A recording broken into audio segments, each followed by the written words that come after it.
Lévitique chapitre 25, je lis au nom de Jésus-Christ de Nazareth. L'année de repos sur la terre. Sur le mont Sinaï,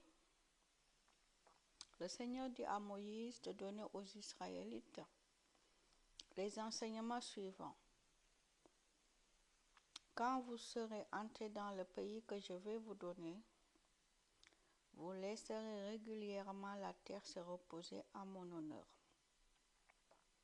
Pendant 6 ans, vous sèmerez dans vos champs, vous taillerez vos vignes et vous ferez les récoltes.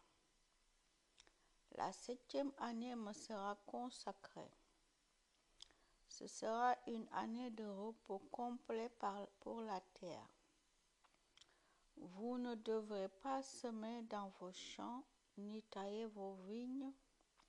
Vous ne ramasserez pas ce qui a poussé tout seul depuis la dernière récolte. Vous ne cueillerez pas les grappes des vignes non taillées. Ce sera une année de repos complet pour la terre. Vous mangerez ce que la terre vous donnera pendant cette année de repos, vous, vos serviteurs et vos servantes, ainsi que vos ouvriers et les étrangers de passage qui habitent chez vous. Tout cela servira aussi à nourrir vos animaux et même les bêtes sauvages de votre pays. L'année de la libération. Vous compterez 7 fois 7 ans, c'est-à-dire 49 ans.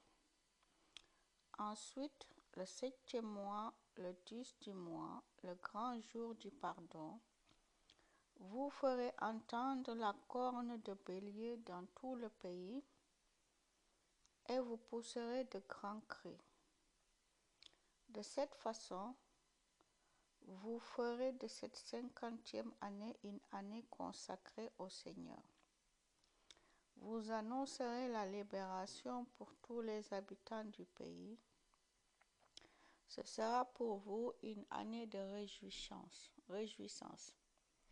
Chacun de vous pourra être de nouveau propriétaire de ses champs et revenir dans sa famille. C'est ainsi que vous fêterez l'année de réjouissance tous les 50 ans. Vous ne sèmerez rien dans vos champs, vous ne récolterez pas les épis qui ont poussé tout seuls. Vous ne couperez pas les grappes de raisin qui ont poussé sur les vignes non taillées. En effet, ce sera l'année de réjouissance, une année consacrée au Seigneur. Mais vous pourrez manger ce qui pousse tout seul dans les champs. À l'occasion de l'année de réjouissance, chacun de vous pourra être de nouveau propriétaire de ses champs. Si vous vendez quelque chose à un Israélite,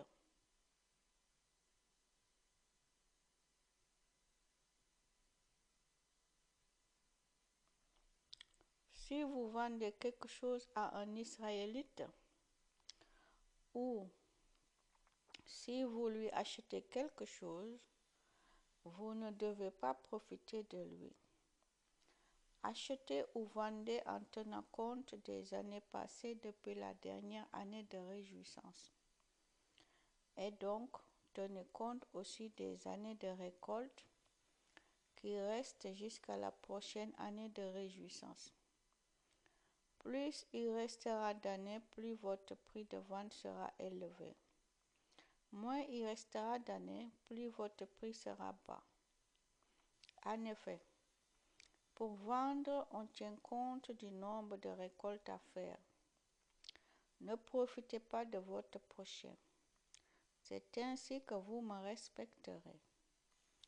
Le Seigneur votre Dieu, c'est moi. Respectez mes lois, gardez mes règles et obéissez-leur. Alors vous habiterez en sécurité dans ce pays.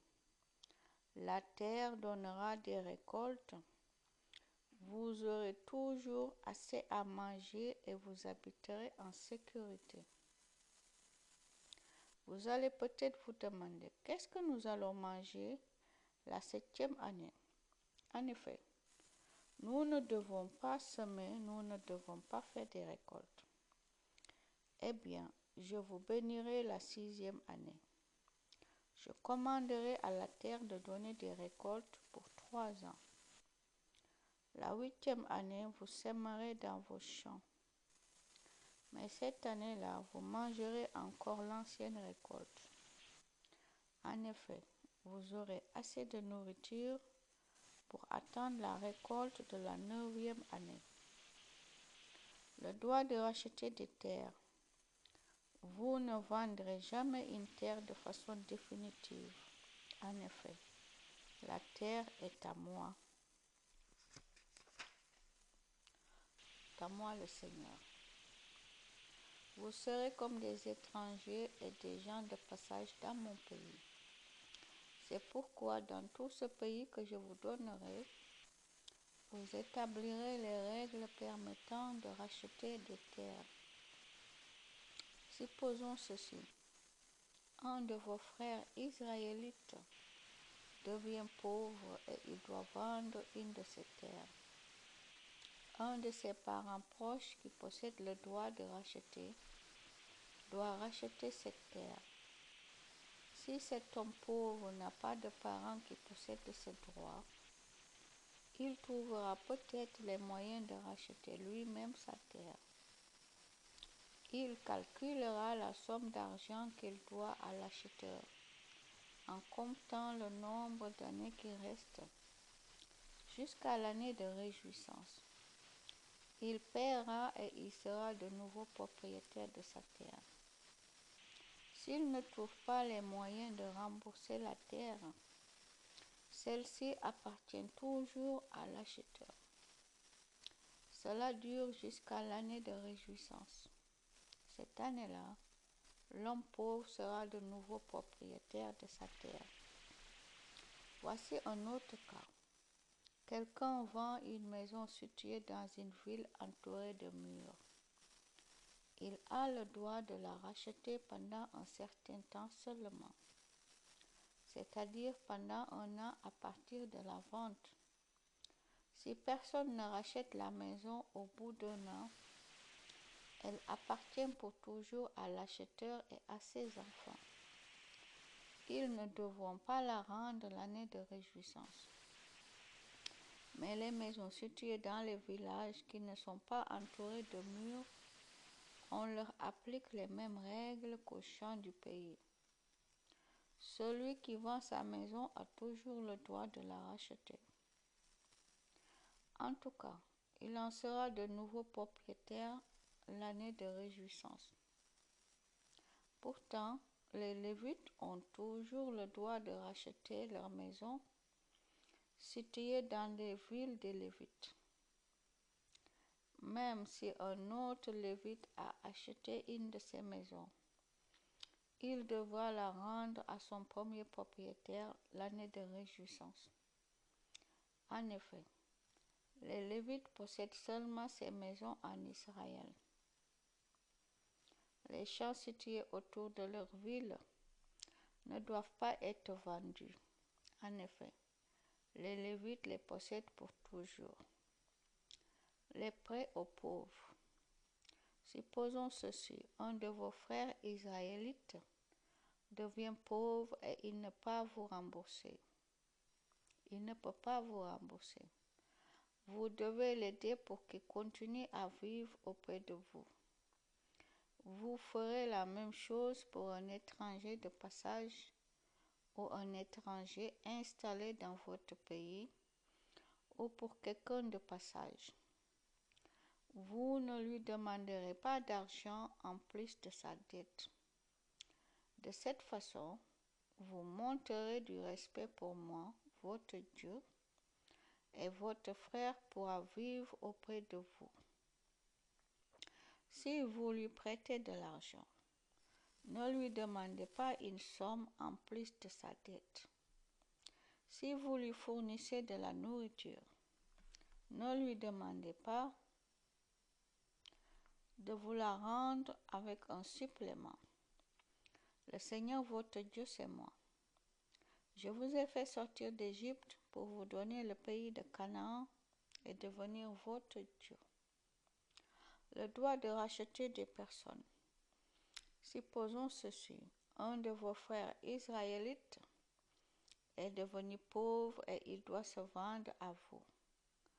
Vous ne devez pas lui faire un travail d'esclave. Faites-le travailler chez vous comme un ouvrier que vous payez ou comme un étranger de passage. Il sera à votre service jusqu'à l'année de réjouissance. Cette année-là, il sera libre de nouveau, lui et ses enfants. Il retournera dans sa famille et il sera de nouveau propriétaire de la terre de ses ancêtres. En effet, les Israélites sont mes serviteurs. Je les ai libérés d'Égypte. C'est pourquoi on ne doit pas les vendre comme on vend des esclaves. Ne les écrasez pas de votre pouvoir. De cette façon, vous montrerez votre respect pour votre Dieu. Si vous voulez des esclaves ou des servantes, vous les achèterez chez les peuples qui vous entourent. Vous pourrez ainsi en acheter parmi les enfants des étrangers de passage qui viendront s'installer chez vous, ou bien vous les prendrez parmi les étrangers qui sont nés dans le pays. Ces esclaves seront à vous. Plus tard, vous les laisserez en héritage à vos enfants. Ils seront à eux. Vous pourrez les garder comme esclaves pour toujours, mais personne parmi vous n'écrasera un de ses frères israélites sous son pouvoir. Supposons ceci. Un étranger installé chez vous ou un étranger de passage devient riche. Un Israélite, au contraire, devient pauvre et il se vend à lui ou à un autre membre du clan de ces étrangers. On a le droit de racheter cet Israélite. Un de ses frères peut le racheter. S'il n'a pas de frère, un frère de son père ou un fils de cet oncle ou un autre parent de son clan peut le racheter. Il peut aussi se racheter lui-même, s'il trouve les moyens pour cela. S'il peut se racheter, il comptera avec son patron le nombre d'années qu'il y a entre l'année où il s'est vendu et l'année de réjouissance. Le prix à payer dépend du nombre d'années, et le prix d'une année sera calculé d'après ce qu'on donne à un ouvrier par jour de travail. Il y a peut-être encore beaucoup d'années jusqu'à l'année de réjouissance. Celui qui veut se racheter doit alors rembourser une grande partie de la somme que son patron a payée pour l'acheter. S'il n'y a pas beaucoup d'années jusqu'à l'année de réjouissance, il les comptera. Puis il remboursera son patron en tenant compte des années qui restent. Cet Israélite peut rester comme ouvrier chez son patron. Il recevra un salaire pour l'année. Mais vous ne laisserez pas le patron écraser votre père et son pouvoir, mais vous ne laisserez pas le patron écraser votre frère, de son pouvoir.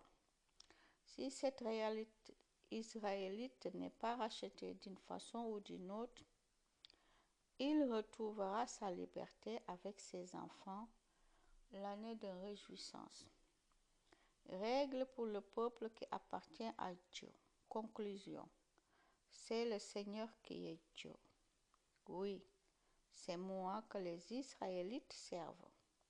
Ils sont à mon service parce que je les ai fait sortir d'Égypte. Le Seigneur votre Dieu, c'est moi. Amen.